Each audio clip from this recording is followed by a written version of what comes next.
Is there anything more comforting or homey than a shepherd's pie? And let me tell you something, it's not just good to eat on St. Patty's Day. No, it's good to eat all year round. The filling is amazing, loaded with flavor, and the mashed potatoes on top are so delicious. I know you're going to love this recipe. Whenever anyone says shepherd's pie, they always think of Irish or St. Patty's Day. But believe it or not, it has deep roots in Scotland and England as well. And if you went to 10 Irish pubs and ordered shepherd's pie, each of them would be different. That's the beauty of it, and it's very similar to other old world recipes. They used what they had and they figured out how to make it delicious. So you're going to see variations in a shepherd's pie.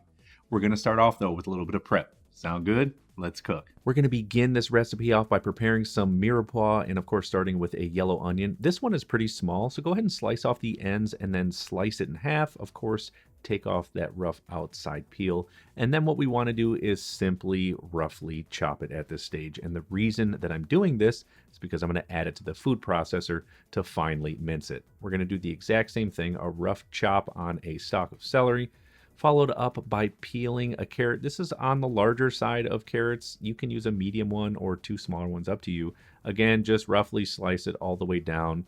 Of course, we are going to add that to the food processor as well with the onions and celery. We're going to drop in a few garlic cloves.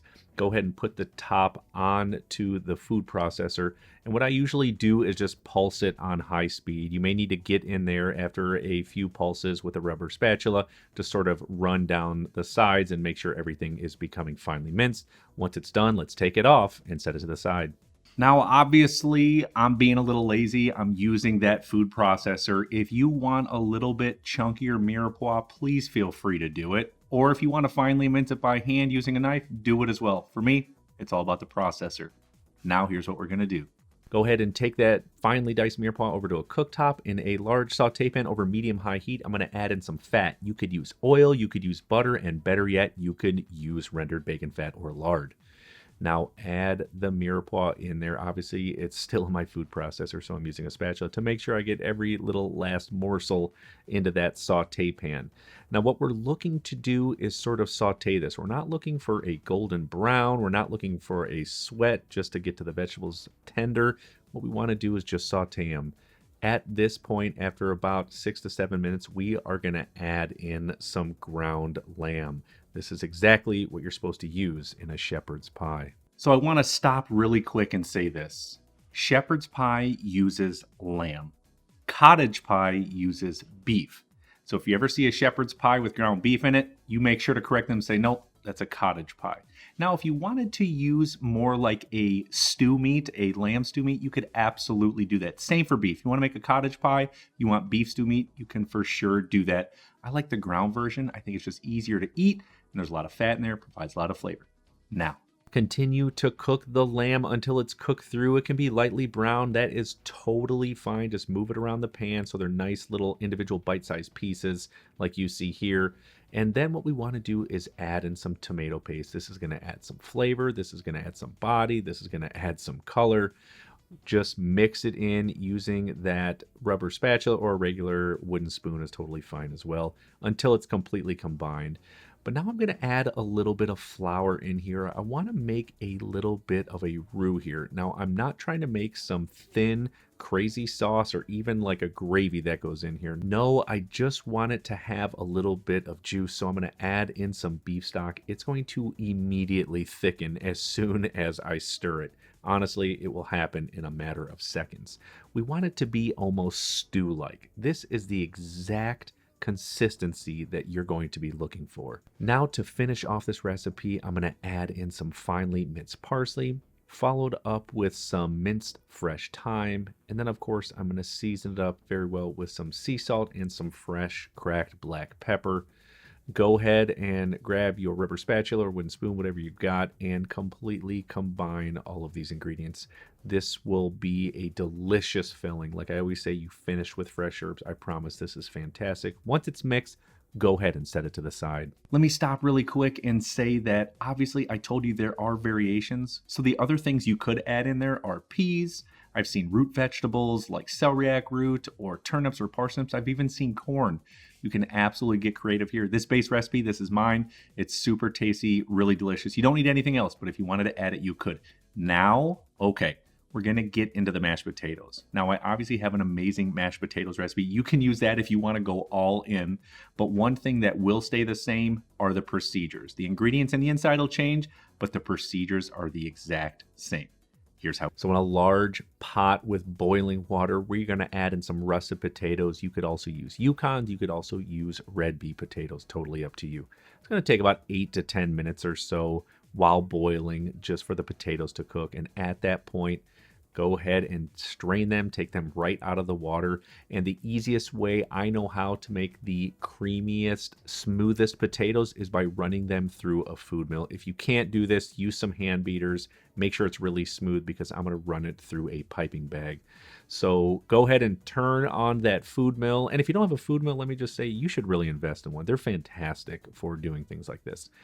Then once all the potatoes are through, go ahead and scrape off everything off the bottom of that food mill. Now it's time, of course, to add some fat, beginning with I've got melted unsalted butter.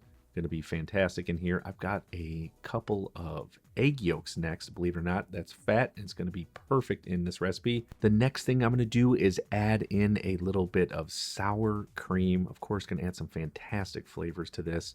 And then last but not least, I'm going to add in some shredded Dubliner cheese, which is a cheese from Ireland. It's like a cross between Gruyere and cheddar. It is so fantastic. And then, of course, I'm going to season it up with some sea salt. And then I've got some ground white pepper to keep some nice consistency going in these mashed potatoes. Now, since you've run it through that food mill, it's going to combine with ease. So grab a rubber spatula or a spoon and completely combine everything together. This looks perfect, and you should definitely try some of these. They're absolutely amazing. Let's go ahead and set it to the side and start to assemble. So I've got a deep 10-inch pie dish that I'm going to add my filling in right to the bottom. Be sure to get all of that goodness in there. You could also use a 13x9 casserole if you want. It's completely up to you. And go ahead and smooth it out just to make sure it's as packed in there as possible. And then what I'm going to do is add my mashed potatoes to a piping bag with a large star tip. Now, you could absolutely just add the mashed potatoes on top of the filling and smooth it out with a spatula. Completely up to you.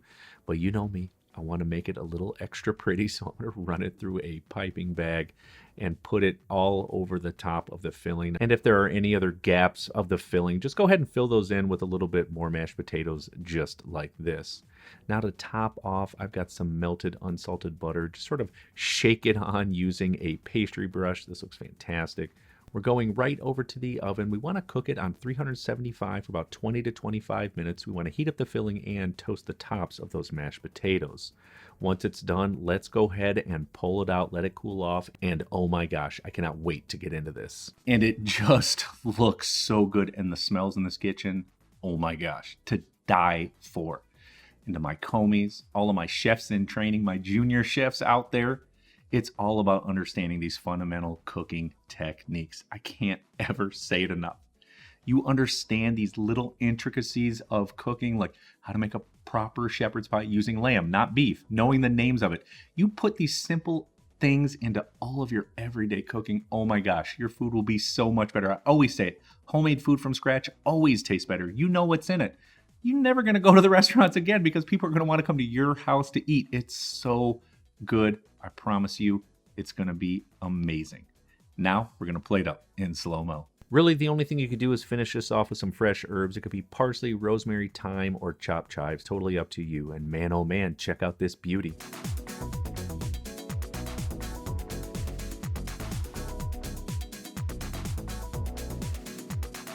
I mean, you saw how simple the procedures were for this. This is a must make. Do it immediately. You will love it. That's my promise to you. Be sure to subscribe to my channel, like and share this video, and definitely check out this video right here. I made it just for you. You'll love it. We'll see you on there.